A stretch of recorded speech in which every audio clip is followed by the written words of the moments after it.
On se connaît tous les deux depuis des années, mais c'est la première fois que vous venez me demander un conseil ou un coup de pouce.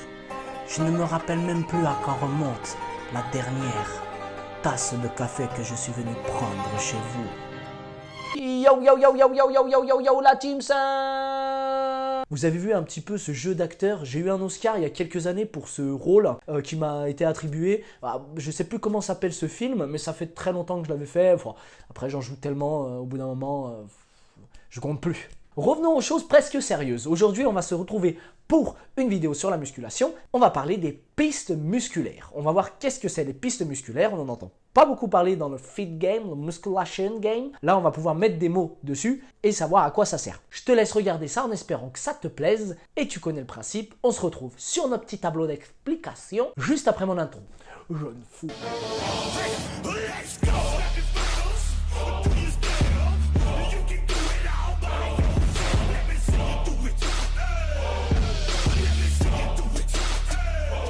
Donc, les pistes musculaires, qu'est-ce que c'est? Là, je vous ai fait un petit schéma, un genre de demi-camembert.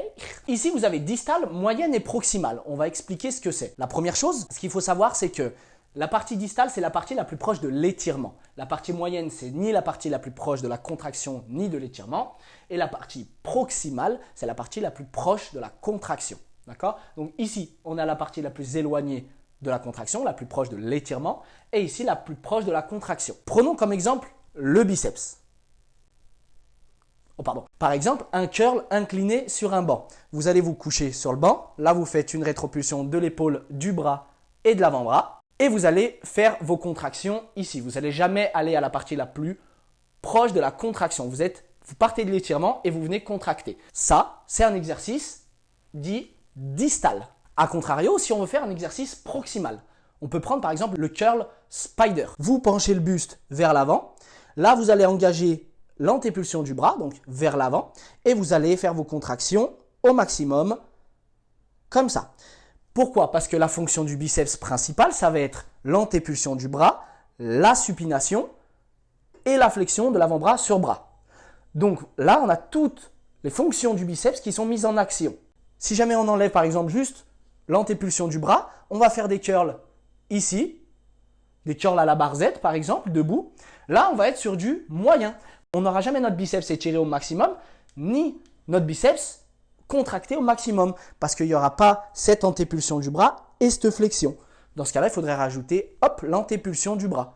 À défaut de ceux qui me diraient, oui, mais c'est ton épaule qui travaille, non. Quand vous engagez d'abord la flexion de l'avant-bras et ensuite l'antépulsion, c'est bien votre biceps qui va prendre. Par contre, si jamais vous faites l'inverse, engagez l'antépulsion et là par contre, c'est votre deltoïde antérieur qui va prendre un petit peu. Donc, évidemment, pour pouvoir connaître ça, il faut connaître un petit peu son anatomie, d'où l'importance de l'anatomie dans la musculation.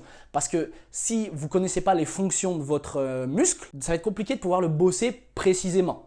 Exemple, le biceps, si on ne sait pas qu'il fait supination, antépulsion et flexion d'avant-bras sur bras, voilà, il y a des muscles, c'est plus simple que d'autres. Parce que là, je vous dis le biceps, la plupart des gens le savent. Et encore que l'antépulsion du bras, il n'y a pas tout le monde qui le sait. Mais voilà, il y a des muscles un petit peu plus compliqués, qui ont beaucoup plus de fonctions, le grand dorsal ou les muscles comme ça. Donc, à quoi ça peut servir de travailler par exemple en distal ou en proximal? Pourquoi choisir notre exercice? On sait par exemple que le curl, on reste sur nos biceps, because we love the big biceps. Quand vous êtes en curl spider, on sait que ça fait le pic du biceps. Pourquoi ça fait le pic du biceps? Justement parce qu'on est en... Je montre avec ma main alors que j'ai mon laser. Donc, justement, on est sur la partie proximale. Et la partie proximale, elle va avoir tendance à développer vos sarcomères.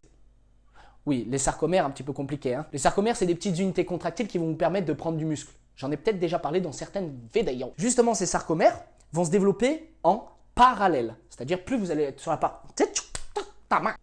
partie proximale, plus vos sarcomères vont se développer en parallèle. Donc, plus vous allez prendre en épaisseur. Je vulgarise, évidemment. Imaginez vos sarcomères, quand vous faites de la muscu, hypertrophie et ainsi de suite. Hop, ils vont se développer comme ça. Donc, en parallèle.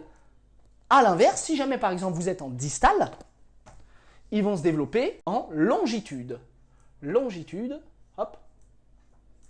Voilà. Donc, ça peut servir aussi bien pour l'hypertrophie, ceux qui veulent faire du body ou justement progresser en esthétique, ou pour nos sportifs. Pourquoi? Parce que plus on sait justement comment fonctionne un mouvement dans la discipline, en préparation physique, plus on est à même de pouvoir faire progresser notre athlète en lui proposant des exercices adaptés et les plus utiles pour le transfert de sa discipline. Par exemple, je pensais à l'athlétisme, sport que j'ai pratiqué.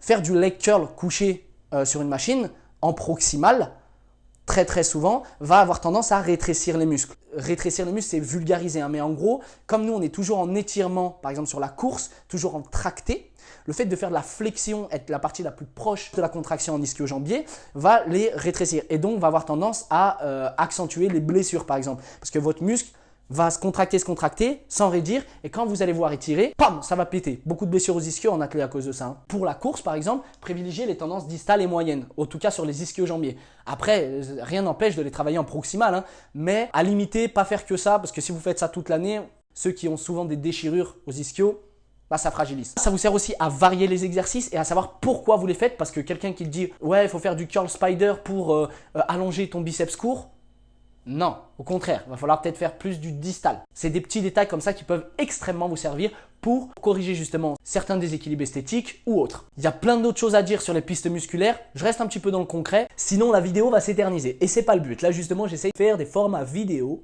plus concis, plus concret et aller direct droit au but. Même si c'est dur parce que sinon je dis pas justement toutes les informations. Après, faut pas hésiter à me demander dans les commentaires sur Snapchat, sur Insta, sur tout le boxon. De toute façon, tu me suis, tu t'abonnes. Enfin, tu sais, tu connais la rengaine hein, comme d'habitude et tu peux me poser toutes les questions que tu veux. En tout cas, c'est tout pour moi aujourd'hui. J'espère que cette vidéo t'a plu et à la prochaine. Peace out, team Sage.